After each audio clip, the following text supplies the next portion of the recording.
Hello दोस्तों, नमस्ते, प्रणाम, सलाम, राधे राधे। और बताइए कैसे आप सभी लोग।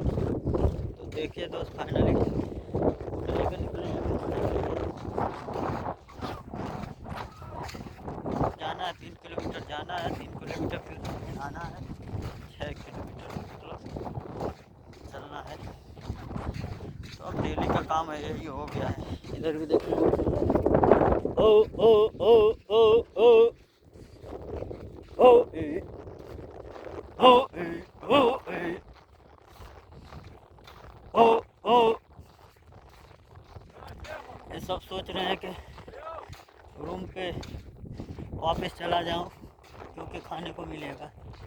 देखिए, तो इसीलिए सब रुक जाते हैं।